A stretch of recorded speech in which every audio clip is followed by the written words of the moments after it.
Welcome to the Heart of Money podcast, where we discuss the impact that money has on every area of your life and where you can learn to make smarter money decisions. Join our conversation as we discuss our past experiences, talk about how to make better money management choices, and in the end, make a commitment to being weird. Hey folks, welcome back to the Heart of Money, episode 59. I am your host, Austin Black, joined by my co-host, Bob Wessler, and a very special guest on today's episode, Ms. Jamie Konzelman. Jamie, thank you so much for being a part of the show today.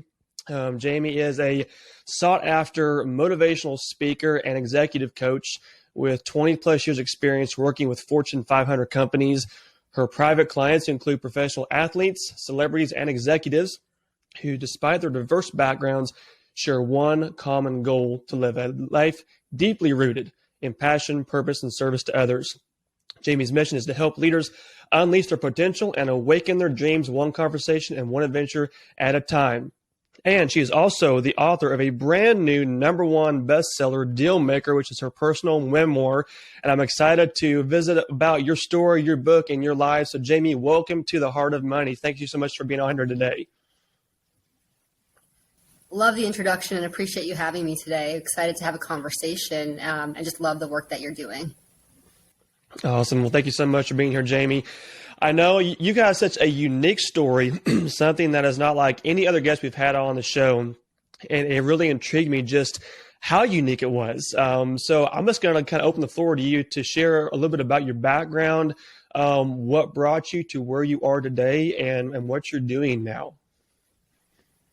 Awesome. Well, I appreciate that.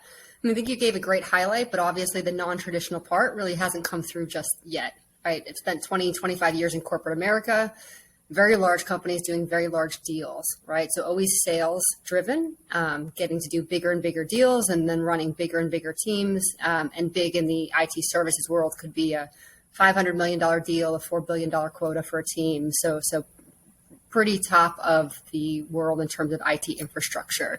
But what most people don't realize, because it's been a secret most of my life, is where I credit sort of learning those foundational sales skills and the communication skills that have led me to that accelerated path for success in my corporate career. So what most people didn't know until I published my first memoir this summer was that I started my career on stage behind the closed doors of America's greatest strip clubs. And my personality isn't really small, so I kind of am an all-in type, right? If I go do a race, 6 months later, it's an Ironman. When I went and danced, I wasn't just a house dancer at your local strip club. I ended up finding a mentor, grabbing an agent, and doing the adult circuit. And by 19, so a few months into this business, I built a $250,000 a year business as an adult feature entertainer. Wow, that is remarkable, just in that short amount of time to have that much success. So how did you go from that to being in corporate America? That is such a huge shift that, I mean, how did that happen for you? It may seem like a big jump, but really at the time, I'm somebody very driven by an ability to learn and get mentors. And so I always knew sort of that was a dead end track, if you will, and not my forever. But at that time in my life, really what I got from that world beyond the money was a lot of conversations with a lot of businessmen. So without realizing it, I was sort of filling this gap. A lot of people get socialization and communication, maybe in high school, and I was pretty far behind the curve. And so adult club sort of gave me this safe petri dish to, take words and thoughts and emotions that I had only ever put in my journal and actually talk to customers every single night. And it was through that learning and that actual growth that I got the idea, and people would say to me, you should check out business. Why you should finish that, degree that you were working on. And when enough people say something, I've learned, you have to listen. And so I went and was working on my associates in business, reading a Franklin Covey book, and sort of realized like, hey, how lucky am I if I'm going to keep dancing? Maybe it's not about the money anymore at this stage, right? I was 19 and it was great, but you sort of reach this place where chasing money doesn't fulfill what you're looking for. Like you think it will at first, right? If I could just make enough money, I would be so happy. But that bar keeps moving. And when you're still kind of empty and trying to figure out what's next, I kind of realized that, well, if I was going to keep working and before I could try to figure out what was next, maybe I could start having conversations with businessmen and just asking them simple questions like, how did you make your first million? How did you get where you are? And what happened was people started not only telling me their stories, but saying, oh my God, you'd be a great mortgage broker. Come interview for me.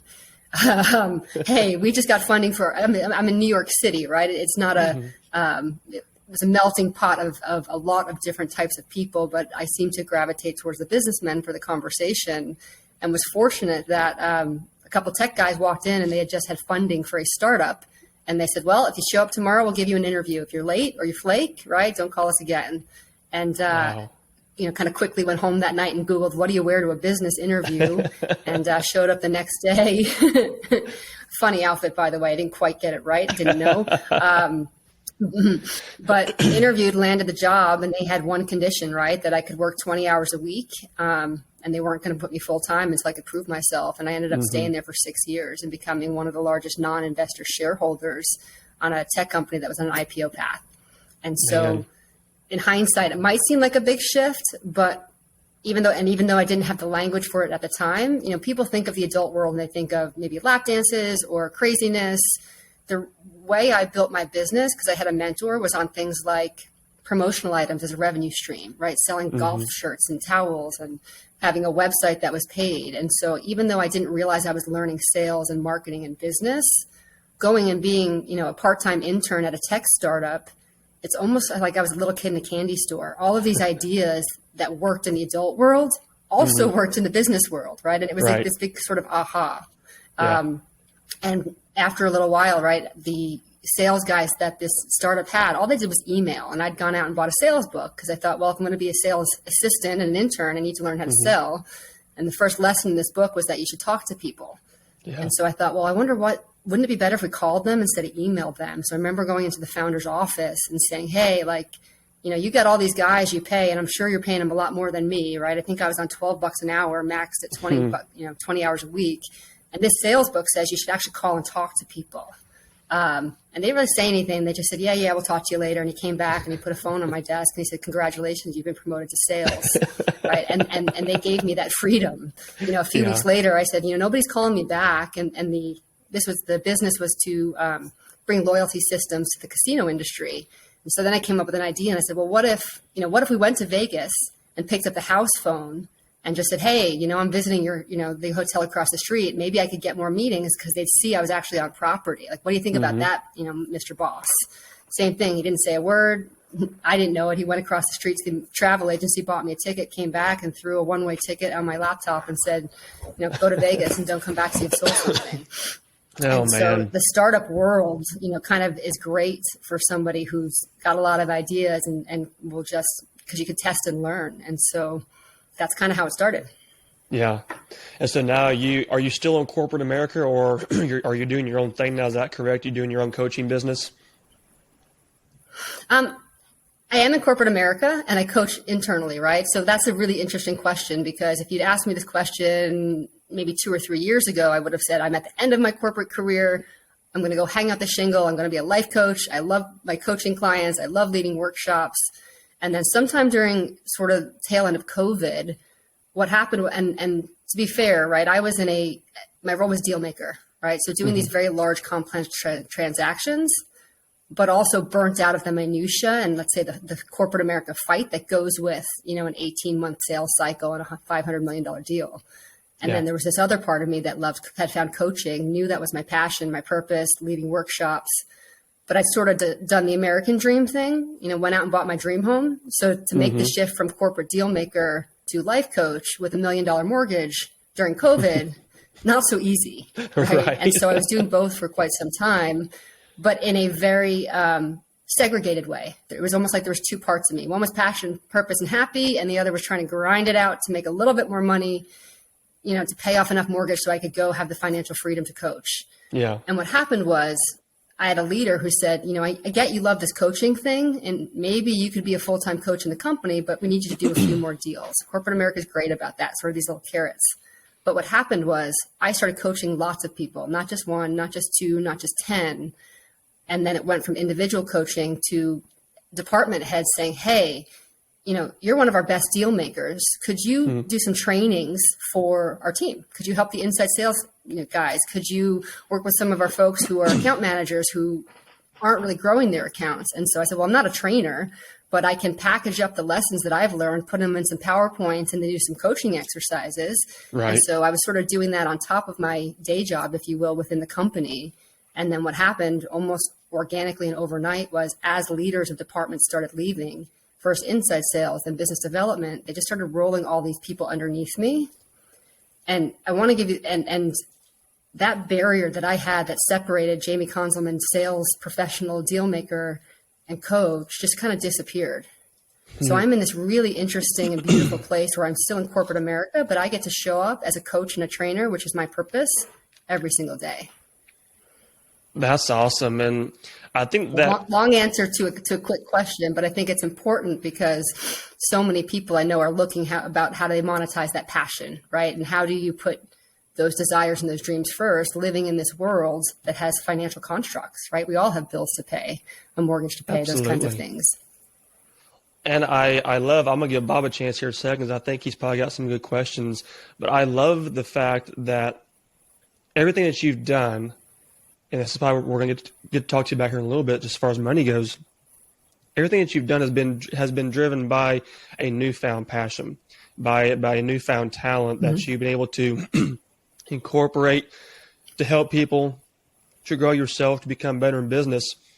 And I think whenever you put a cap on that and a structure to that, you limit yourself from the potential you could have. So yeah, it sounds like, such drastic differences going from adult entertainment to corporate business to a coach, essentially. But as you mentioned here, the whole thought process of business and relationships and improving people's lives continues through all those pieces. So I think it's really cool that you have been able to just encompass all of that and now find a point where you're kind of at that sweet spot of knowing how you can benefit others, how you can grow yourself, and how you can use all your past experiences to really be of insight to that. That's pretty awesome. Bob, what are some of your thoughts on this story? Thank you. Well, it sounds like that you learned early on that money was just a piece of the pie, and it really wasn't a driving factor once you got to a certain point. It just didn't solve everything for you. And I think of the position that you were in with IT guys. IT is not known for being an extroverted field. So it sounded like you were very much in a spot that they said, okay, we've got somebody that can do these things, is interested in doing them, and it benefited everybody quite a bit. Plus, you got to, again, you went from one industry where you were using it as a petri dish, which I think that in itself is really cool, that it's not just the environment, but you were learning and growing. And I think a big part of that maybe would have been the mentor that you sought out. But then in going to a startup company that you were learning yourself, but also benefiting them in the process, and really just figuring out what works in sales. You did your own outside of an associate's. Basically, you got an MBA through working with that company and just testing things out to see how it would work. And I think that's really cool. That's a great way to think about it. I never thought about that, but yeah, the experience of just getting to do and having that safe space to do it. I had the good fortune of meeting a few years ago Simon Sinek, and we were talking about some of this journey. And he looked at me and he said, "You're like a multi-time lottery winner." And I thought, well, what? I know I'm lucky, but I don't feel like I've won the lottery lots. He goes, "Let me tell you, right? To go from adult entertainment to tech startup where they gave you that opportunity." I said, I always felt lucky, but I never thought of it as a lottery ticket. But it really was, right? And then because of what you just said, that opportunity to get that hands-on experience, also from mentors. I mean, this wasn't just any startup, right? These guys had done several before. One of the founders was a former CIO from Sabre Technologies, which created the frequent flyer program from American Airlines. Like, it was not just tech startup. It was getting to learn from industry leaders and cutting my teeth in business under, C-suite experts. That's incredible. So to dig in a little bit of the money side of this story, and Bob kind of alluded to this, as you're going throughout your life and your different job opportunities, obviously money was a driving force, but it wasn't the ultimate ticket to that success. So walk us through a little bit of how, through each of those different phases of your life, money was played to your advantage as well as maybe a hindrance in what you were trying to accomplish. Absolutely. And I would say it's a double-edged sword. And I would love to say it was a push of a button and I had these epiphanies and put money in a specific place, but it really wasn't that way. It was more of this, unfolding and kind of dance with it. And so I remember very distinctly as a headliner, I'd been traveling the country for, 9 months, 11 months. And, there's a big thing when you make a lot of cash, right? You kind of count it every night, right? Put the dead presidents all facing the same way, increasing order. I like to pinch it and guess how many 20s, how many hundreds, and I'm pretty good with the pinch test. And just one night, I just kept looking at this money and suddenly the feeling of it shifted, right? And I got scared because I thought, oh my God, well, is there nothing I wouldn't do for money, right? I had some lines that I'd drawn, right? I'm not going to go be a prostitute or I'm not going to go do this. But those boundaries within, because the laws in different states, even counties change, right? You can be topless in one county and nude in another. You can do this here. I found myself, pushing the boundaries of what I thought was okay, with alcohol and greed mixed in. So it was really just this playful, fun way, but suddenly realizing this is a really dangerous world. Girls end up in body bags. Right? Yeah. What on earth am I doing? And as I was sitting there just kind of counting money and putting it on the bed like I usually did, I thought oh my God, this is an addiction. And it got really scared, right? I grew up with a father who was, think today's terminology would be soft alcoholic, right? Hardworking man, never raised his voice at us, never did anything negative, but could not function after his 9 to 5 without an ice cold can of beer. And I can remember watching that thinking, I don't ever want to have a dependence on something else to feel a certain way. But here I was just chasing money. Yeah. And then I said, okay, well, if I'm not going to chase money, what would I chase? And it took me a few days of kind of thinking and journaling and Googling. And I thought, all right, well, I'm going to chase my passions, right? Before jumping right into tech, I just went to Disney World and became a dancer. I thought, well, let's do this for real. Let's go chase Broadway dreams, right? Stage one day, Mickey Mouse the next. And so that was one very pivotal point with money. But at the same time, the night I hung up my dancer heels for good and said, I'm going to be a startup, I made a decision. I was going to make more money in the business world than I ever made as a dancer. And I was never going to tell a soul about my past. And that decision became this mantra that was silent in my brain, right? And what I used to say to myself is money is power and power is freedom. But this mantra, if you will, money is power and power is freedom, which on the surface can sound liberating, was actually really deeply rooted in fear. Yeah. Fear that people would find out I'd left college, fear that they'd find out I was a dancer.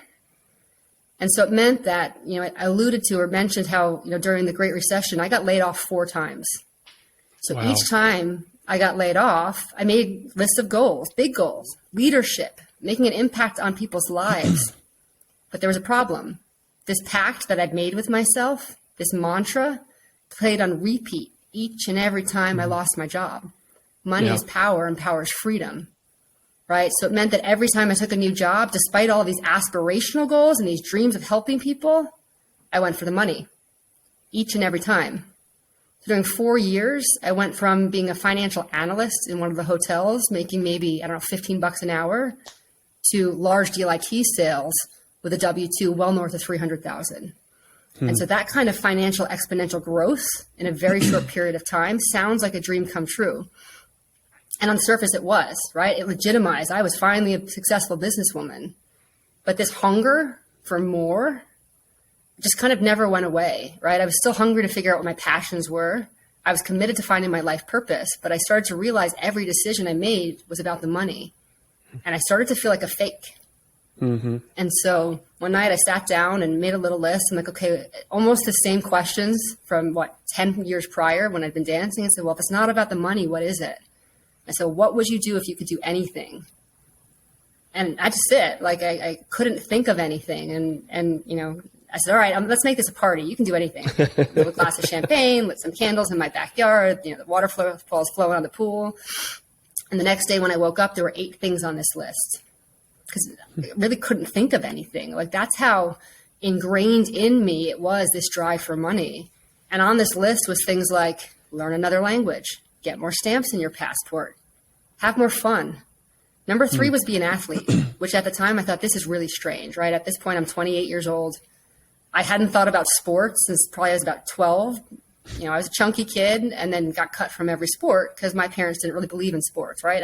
It's too expensive, right? Go out when you're in high school. Well, what happens in a suburban town outside New York City was by the time you're 12 in middle school, people have been playing travel soccer since they could walk, right? There was no possible way I was going to make a sport.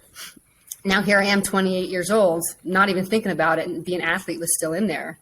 And so I thought that I got to do something about that. That's a little sad that I've been harboring that for almost 20 years. And so I went and joined a run club. Now, mind you, I was a gym rat by this point, so I was very fit, but I'd never played a sport. So I showed up at this run club and I said, I don't know how to run. I run a mile on the treadmill and it kills me, but I do weights and I do aerobics and all of these things. And this woman looked at me and she said, I believe there's an athlete in everyone. Not just any athlete, an endurance athlete. So I'll be in your life as much or as little as you want. Come every week. Well, I mean, talk about speaking to that 5-year-old in my heart, right? And the part of my brain that just wanted to be an athlete. And it went from 5K to half marathon to triathlon to within 18 months, I did my first half Ironman, which if you don't know is a 70 odd mile race, right? Swim, bike, run. And it was that process of fulfilling one of my deepest desires that I think permanently shifted my relationship to money, because suddenly now I knew what it felt like to wake up with purpose, right? To take something that I really, really wanted to do and bring that passion to life. I mean, suddenly I was organizing my schedule, as you do, your Outlook calendar with all of your meetings around workouts, right? Training for an Ironman is not easy. It means sometimes you're at the pool by 4:00 in the morning, and then you might be going for, a run that afternoon. And by the time you move up to, a full Ironman, you may have 40 hours of training in a peak week to fit in on top of your day job and your life, right? But that's the power of leaning into passion, of experiencing, bringing our deepest desires to life. And to bring it sort of full circle, I finished my first Ironman and I said, okay, this is great. I'm going to find my life purpose.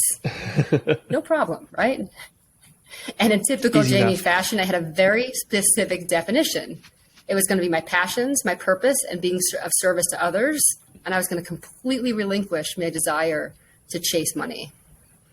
And Ironman training for the first time took me about 18 months. So I figured out within 2 years, I'll hire a coach and we'll be there. God bless my now wife, because she met me in this phase where I was searching and looking and workshopping and hiring coaches. And one day she said to me, can you just figure it out? Right? Because now we're like 6 or 8 years into the process. I was like, well, fine. Everybody keeps telling me to go be a coach. And so the next time somebody asks me for help, I'm going to call it coaching. I'll give it structured exercises. I'll ask them to rate me. And if it's good, if they say I'm a good coach, then I'll go to coaching school. And that's sort of right how this all started. And now here we are, 10 years later since that first decision to find my passion and my purpose. And I'm still doing that dance, right? I know I am put on this earth to help people who want to find those passions, bring them to life, and serve others.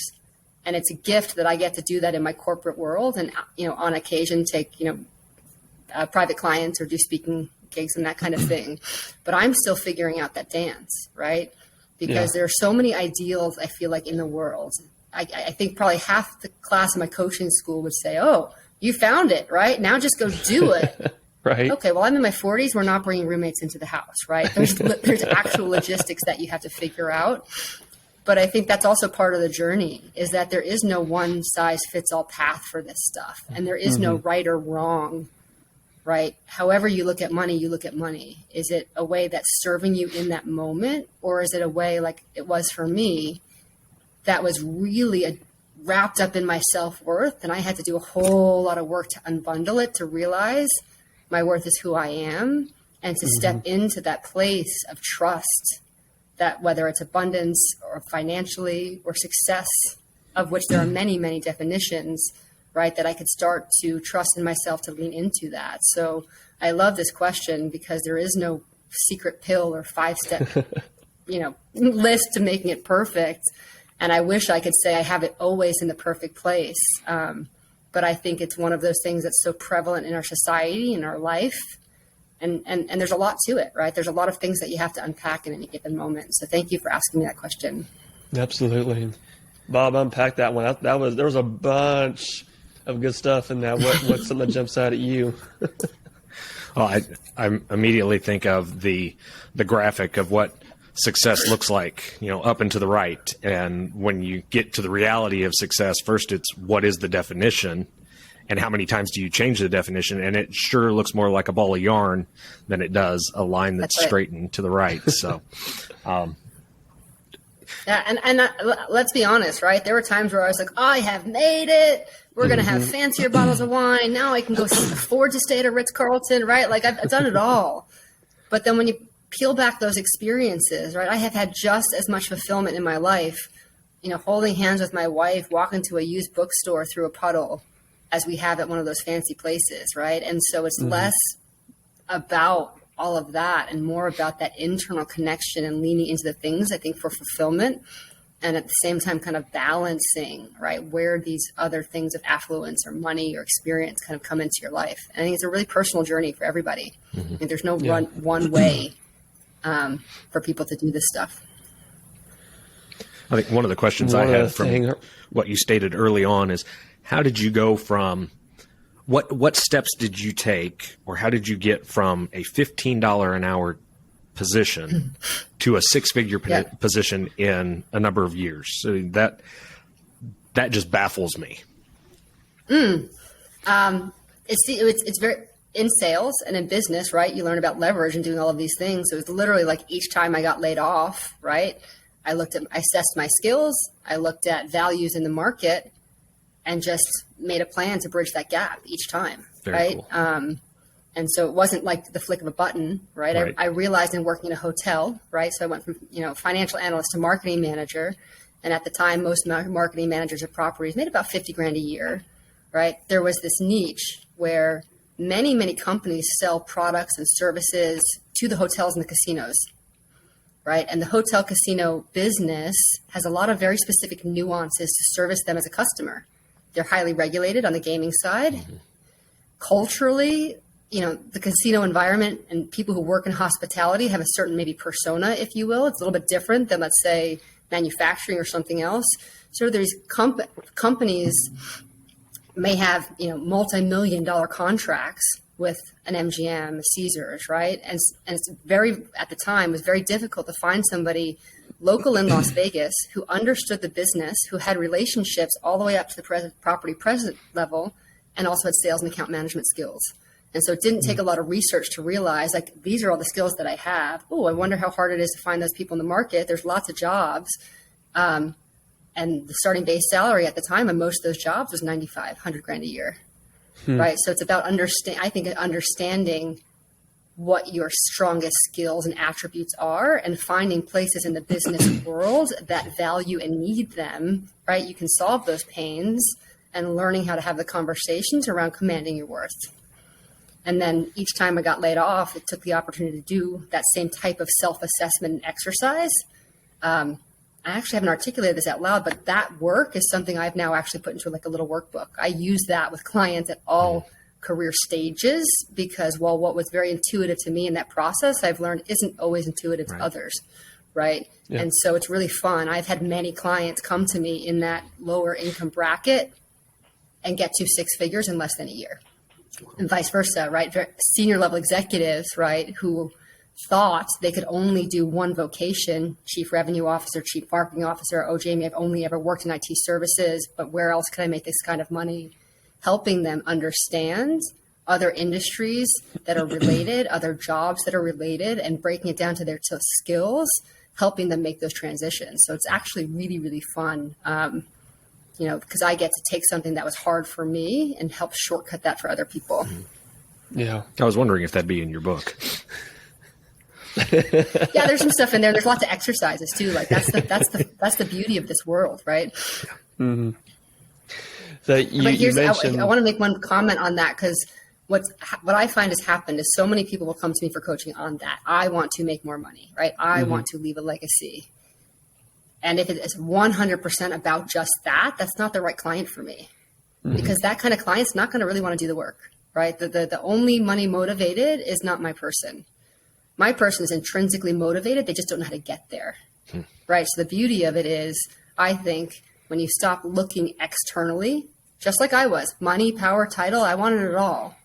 But when you learn to figure out why you want those things and what's the force behind it within you, and then step into that, well, the money becomes a result. Mm-hmm. Definitely. Slight distinction, but world of difference in our lives. You had a comment earlier on in your conversation there about just how, we're driven by the money, but there's so much emotion tied within what are you doing for the money versus what are you just doing, period. And I'd like you to kind of expound just a little bit upon, we've got listeners who are probably, they're definitely not going to be in that high income bracket factor where, they are struggling with working for the money, living for the money, but losing themselves. They're probably going to be down more in that lower end of we need to make more money, or we want to make more money, or we just want to have a better relationship with our money. So if you could go back to those early days in your career where you weren't making the big six figures, you were still successful, but you were still also learning how to respond to the money and also figure out your path in life, what would be something that you wish you would have known back then of how to have a good balance in not being afraid of the money that you earned, but also not making that be the sole focus of your life mission? Yeah. To me, it comes down to integrity. And so I'm going to share with you one of the, throughout the course of my own personal development, especially with the relationship to money, there have been exercises and books that I can say made a profound difference. And I don't remember which book this was. So maybe if somebody knows, they can tell me. But what I couldn't figure out, living in New York City as a dancer, while I was making great money, for a little while, I had nothing. It disappeared.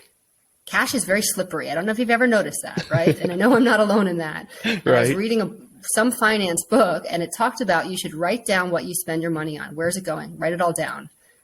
And I was, 18, 19? And I thought, well, that's dumb. I know where it goes. I buy groceries, and we went out to dinner, and I bought a new lipstick, and I had a facial, and as you do when the cash comes fast, right? I know valet parkers, bartenders, you name it, right? Made $200 in cash last night. Where did it go? And I share that exercise because anyone I work with around money, I have them do that same exercise because this is how profound it was in my life at this time. So I, took out my little notebook. This was before smartphones, and wrote everything down for a week. No surprises. And then I went back and looked at it. And at the time, I loved a diet Snapple, especially the peach. And I lived on a 5th floor walk up on Manhattan's Upper West Side. And I am a kind of person who likes to be busy, check things off my list, always fast moving. And what I hadn't realized was I had this habit that every time I went down those 5 stairs, I went to the corner deli and I grabbed the diet Snapple. And then throughout the day, I probably did that 3 or 4 times. Now back then, a diet Snapple was like $2.50.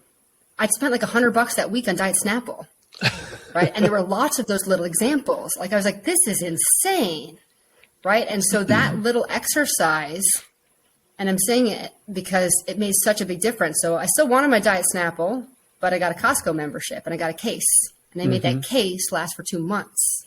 And then I started carrying a water bottle. And so by creating awareness of where my money was going, it naturally led for me to taking a more responsibility with money.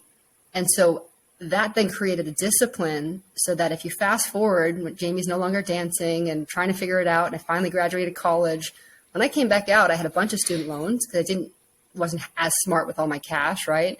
And I took a job at the Luxor as a financial analyst, making $36,000 a year. Trying to have a car and an apartment and health insurance on $36,000 there wasn't much left over.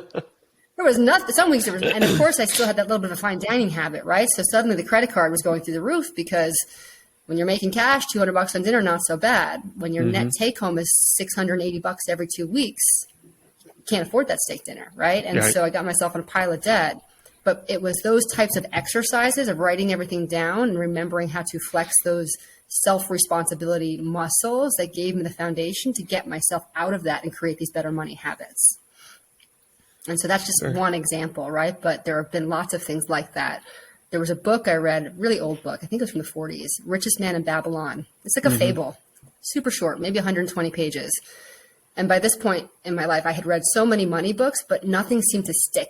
Like I was doing better with spending, but my saving wasn't growing. I'd put money in like an IRA or self-directed IRA, but then I'd take it out and spend it on something else, right? And I read this book in a very conversational way. There's like 10 tenets of how you take care of money. And one of them said, 10% of what I keep is mine to keep forever.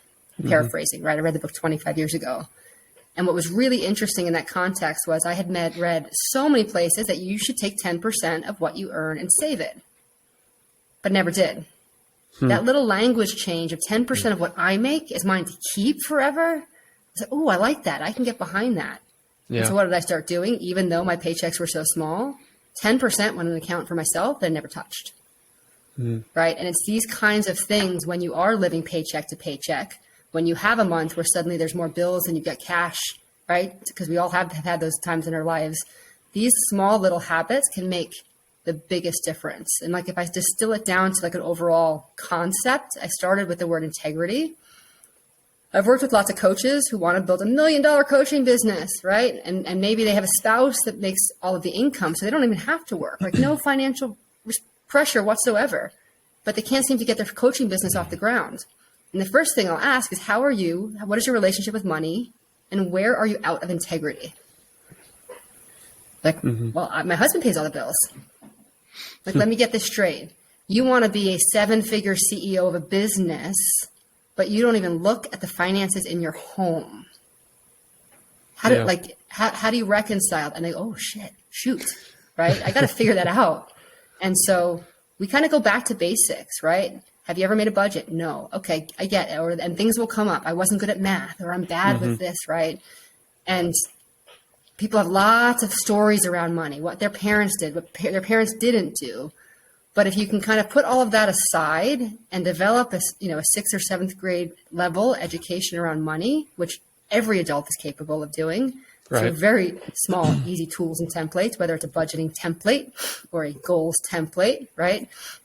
And then putting a money to that, I find what happens is when we get into integrity with how we look at money, more money comes into our lives. And I really believe that, right? If you're raising your hand and saying, universe or God, like, just help me out, right? I just need some money, but you're not in integrity. Something's broken. But the second you start to clean up those small things, or I had one client, we did some development work. She thought she wanted a new job. And during onboarding and discovery, she came out with, my dream is to own a home. My husband and I want to leave a home to our kids. And she burst in tears. She's like, I'm never going to own a home. I was like, why? She's like, well, I defaulted on my student loan so many times. I don't even know what's going on. I don't look at it. I talked to mortgage brokers and they said, I'll never get a home. I'll never get a home loan. I'm like, wait a minute, time out. How bad could it be? Is that what we're going to focus on? Is that really your dream? Yeah, my dream is to own a home. All we did was get serious about helping her find the tools. And she cleaned up her credit herself. I want to say over 3 sessions. So about a month and a half. And so before she was even done with a 4-month coaching program with me, she came back and she's like, my credit score is up. I've been approved for a loan. And 2 months later, they moved to California because they bought a house. Wow. Her and her husband were not in that 6-figure category combined, right? They were getting by paycheck to paycheck. They had the tools, they had some resources, but they had some shame around how they'd been before and it was holding them back. But once they had the courage to look at it and they did the set work themselves, other things start to fall in line, and things they didn't even know were possible kind of started happening. And I believe that that's the universe, right? We want help and support stepping up, but I also believe we have a responsibility to be in integrity with the things that are in our lives, right? Clean them up, be honest, take care of your business. We're grown. It's not easy, but if you get support and you have the courage to do it, it's like this foundation that then becomes possible for scaling to whatever those ambitions and those dreams are. Yeah, for sure. I've never heard anyone lay it out quite in that fast. Say, Bob, whenever you hear that word integrity and just the whole concept of money, that's something that you and I even really haven't talked a lot about. Just the whole taking care of what's in front of you. What's your thoughts on that whole concept? I think we have come at it from a different aspect in being a steward of that money, but not necessarily from an integrity standpoint. But I think those two tie together, that you can't be a good steward without being, as I go back 20 years to a word that doesn't exist, being integrous. But having integrity around your finances and leads to being a good steward. So those go hand in hand. So yeah, we've tackled it from one standpoint, but not in the way that Jamie is addressing it, which I think is fantastic. Awesome. I make a lot of stuff up. And what the fun part is about being a coach is I'm like, hey, this is a concept that I made up. It works for me. Mm-hmm. I'm not saying it's going to work for you in the same way, but if you try it on like a jacket, right?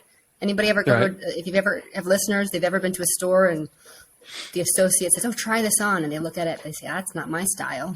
But you put it on and you're a little uncomfortable. And maybe a few other customers go, oh my God, that looks great on you. And you look at the price tag, you're like, oh my God, it's so cheap. 3 people just said it looks great. I had to buy it, but not quite my style. And 2 months later, you're rocking this jacket like it's you. And I think of tools and models and concepts, right? You offer 2 different perspectives at the same type of thing, just like a jacket that you can try on, right? You can try on any of these things and it might be a little uncomfortable, but if you try it on and start to take a little ownership of it and adapt it to yourself, that's how we grow. And I think that applies to the money, to career. It's just a natural part of, professional development. Yeah. Tell us a little bit about your book, Deal Maker. I know you've talked a lot about just probably different pieces that are in that. Give us the 2-minute synopsis of what this book is and why folks should get a copy of it. Sure. It's really my journey, right? It's memoir, so it tells my story of going from, college dropout and dancer to businesswoman, but also that underlying journey of learning to stop looking outside of myself for the fulfillment and learning to look within myself, but then also trusting that I'm on the right path. What I've heard from readers is things like, I didn't realize I had shame about X, Y, or Z, and reading your book, I feel lighter and brighter.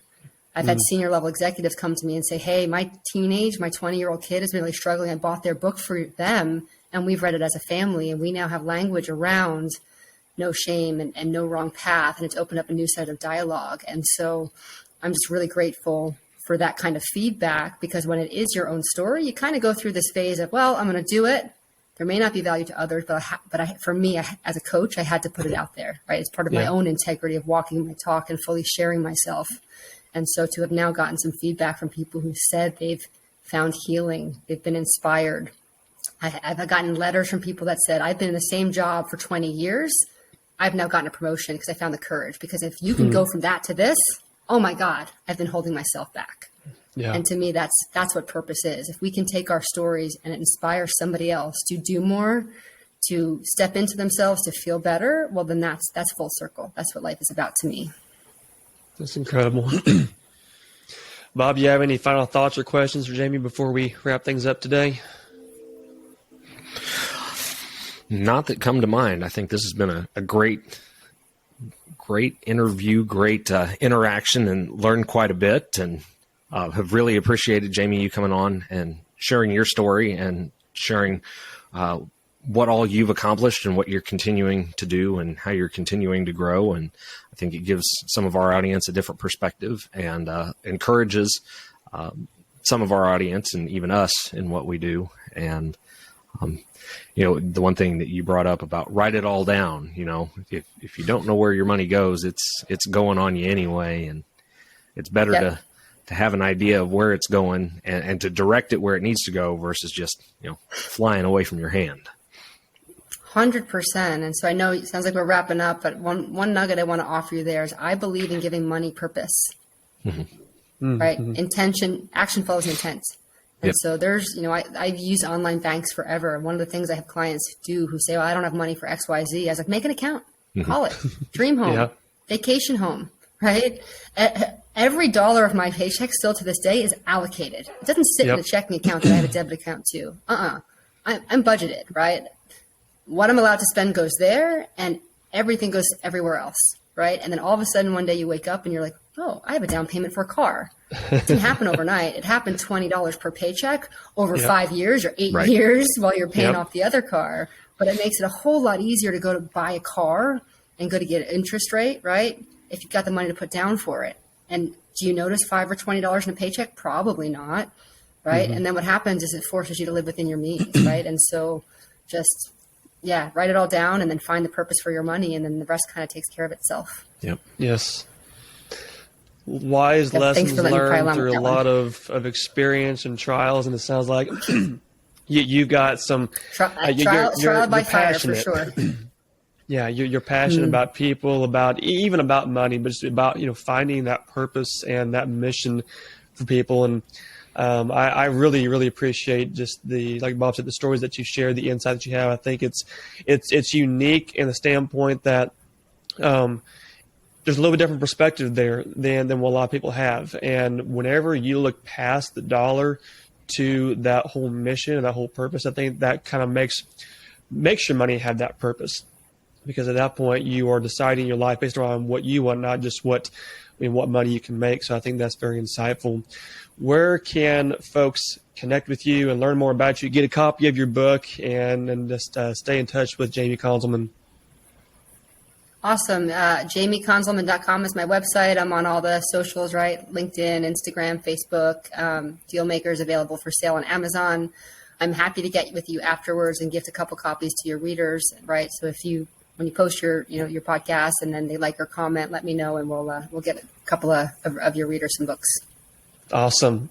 Well, Jamie, thank you so much for taking the time to visit with us today, for sharing your experience and your wisdom and your background, and being just open and honest about what you've learned and the trials and tribulations and what you're able to do for people today. I think it's an encouraging story that we can all find something better within ourselves to achieve that purpose we have for our life. So appreciate you being on the show today. So much fun speaking with you both, and just thank you for having me and for the work that you do, right? You're creating a place for people to learn and make themselves better. And goodness knows the world needs more of that. So thank you both. Awesome. Glad to have you.